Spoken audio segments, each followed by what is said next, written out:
عائلتي، نحن طبعا في قطر، قطر الخير. واليوم انا بالنسبه لي عايش الحلم اللي انا كنت دائما بحكي لكم اياه.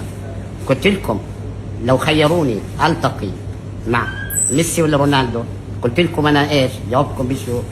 حابب ان افرجيكم الشخصيه اللي احنا كنا كعرب نفتخر ونعتز فيها، احد اهراماتنا اللي بنفتخر امام العالم كله، وطبعا رسائله الانسانيه، امير القلوب وامير كل العرب، كابتن محمد ابو تريكه.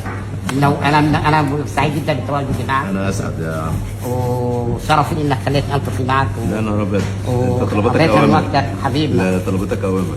طبعا هذول عائلتي على الفيسبوك، كنت دائما احكي لهم عنك قد ايش انا بحبك. قلت لهم انه ميسي رونالدو اذا بتلتقي فيهم ما راح يكون مثل لما تلتقي ابو تريكه، اللي انت بشعر معك، بحس فيك، لانك انت انسان حقيقي بقيمك واخلاقك، ودائما مشرفنا بالرسائل وبمواقفك المشرفه. احنا كنا كعرب والله لو في منك يعني قلت لك ايه؟ بنقول لعب عليك. قلت لك ايه؟ لا يمدح المرء في ايه؟ صحيح صحيح.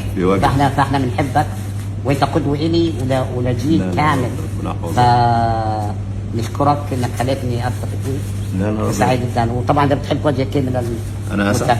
اولا انا اسعد ان انا اقعد معاك واتقابل معاك، ودي اول مره اشوفك وانا حبيتك من اول مره، والقلوب تتلاقى.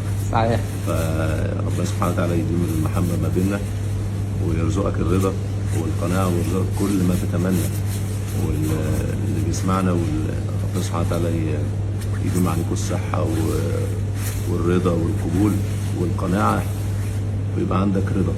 الرضا النفسي ده مهم. انت ربنا سبحانه وتعالى يرزقك الرضا ويرزقك كل ما تتمنى، وانطلق في التحليل. امين. واللي انت تستمتع فيه اعمله. ان شاء الله. قلت لك ان رضا الناس غايه لا تدرك.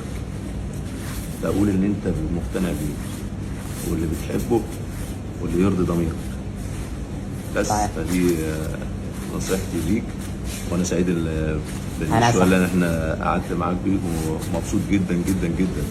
وربنا سبحانه وتعالى يحقق لك كل احلامك وكل طموحك حبيبنا. طبعا انت طول ما انت من الناس اللي مثلك في الحياه، الانسان راح يحلم احلام واحلام تتحقق.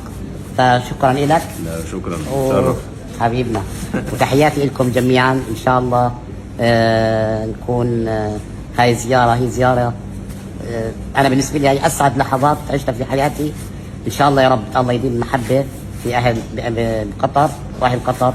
ان شاء الله بنشوفكم. تحياتي للجميع.